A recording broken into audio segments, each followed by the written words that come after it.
Rika Etienne, bonjour. Bonjour. Vous venez de sortir votre premier roman qui s'intitule Le Bureau des chagrins d'amour aux éditions Prisma. Le Bureau des chagrins d'amour. Votre héroïne Juliette accompagne des gens dans leur chagrin d'amour. Donc la première question que j'ai envie de vous poser, c'est de savoir si elle est coach, si elle est psy, si elle est un peu des deux. Comment vous la définiriez? Je dirais pas qu'elle est coach, je dirais pas qu'elle est médecin, je dirais pas qu'elle est psy. Elle est tout simplement accompagnatrice en chagrin d'amour. D'où vous est venue cette idée de créer finalement un métier qui n'existe pas du tout? Justement, je voulais que mon héroïne soit finalement d'égal à égal avec les gens qu'elle recevait et qu'elle accompagnait.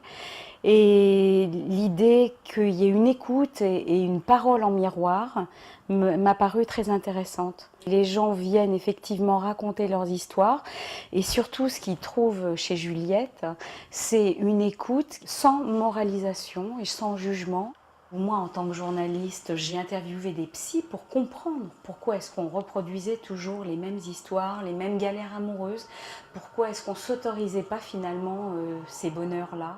Est-ce que c'est par pur masochisme? Est-ce que c'est parce qu'on n'a pas fait le deuil du chagrin précédent? Est-ce que c'est parce que on se sent finalement toujours ancré dans une histoire, englué dans une histoire dont on ne sait pas sortir? Et d'où l'intérêt d'avoir interviewé plusieurs psys qui m'ont donné leur point de vue et j'ai essayé de les faire passer finalement dans l'accompagnement de Juliette avec les différents chagrins auxquels elle va être confrontée. Alors à travers ce que vous nous dites, finalement, si on comprend bien, personne n'échappe au chagrin d'amour. Le chagrin d'amour n'a pas d'âge, on peut avoir un chagrin à 7 ans, à 99 ans, et ça, je pense que c'est une expérience universelle, parce que le chagrin d'amour, on le découvre dans son enfance déjà. En fin de compte, ses empreintes restent, et quand on vit un chagrin d'amour ultérieurement, finalement, c'est tout ça qui remonte à la surface. Cette douleur-là, elle exhume toutes les douleurs anciennes, et en fait, on ne vit pas le traumatisme de cette absence-là, on vit le traumatisme de toutes ces séparations, de toutes ces angoisses. Et il m'a semblé aussi très important de parler de la médicalisation des mots de tous les jours. Par exemple, on a tendance par rapport à un chagrin d'amour ou à un deuil à donner des antidépresseurs. Et moi, je mets en opposition à tout ça la parole et l'écoute. Vous parlez dans votre livre de la théorie de la relativité du malheur. C'est intéressant, ça, vous pouvez nous en dire plus? En fait, je vous explique la situation.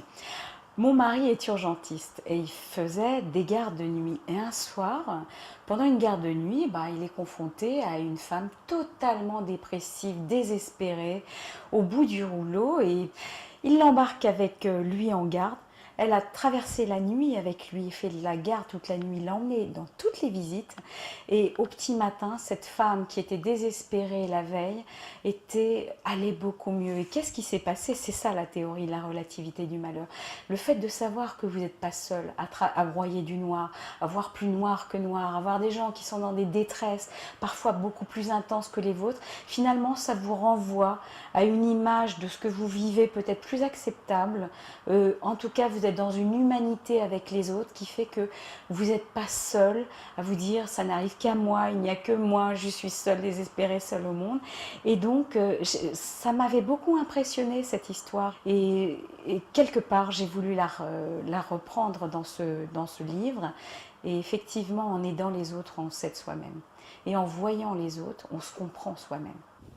J'aimerais qu'on revienne un petit peu sur le phénomène de répétition des chagrins d'amour. Pourquoi on répète toujours la même histoire et pourquoi on tombe toujours dans la même douleur? Est-ce que le but de Juliette, c'est de casser un petit peu la spirale? Casser une répétition, elle n'est pas psy, elle le sait. Elle, la seule chose qu'elle a à offrir, c'est une écoute sans jugement. Mais maintenant, ce qui se passe, c'est que quand les gens viennent et racontent leur chagrin, parfois les gens vous disent mais c'est toujours pareil, j'ai toujours les mêmes histoires. Donc au bout d'un moment, on finit par se poser la question de savoir mais pourquoi est-ce que ça m'arrive toujours à moi et pourquoi je suis là-dedans? Donc c'est ce que je vous disais tout à l'heure, c'est qu'on fait réémerger des histoires non résolues. Et peut-être, je pense un peu, c'est comme la cigarette, vous voyez, vous allez essayer de vous séparer de la cigarette et premier échec, deuxième échec, troisième échec, au bout du troisième, chaque nouvel échec finalement vous rapproche de la réussite. Et les gens qui répètent, finalement ils remontent sur un ring et ils vont retraiter la situation et peut-être cette fois-ci parvenir à la régler pour de bon. Rika Etienne, merci beaucoup. Et puis longue vie à Juliette.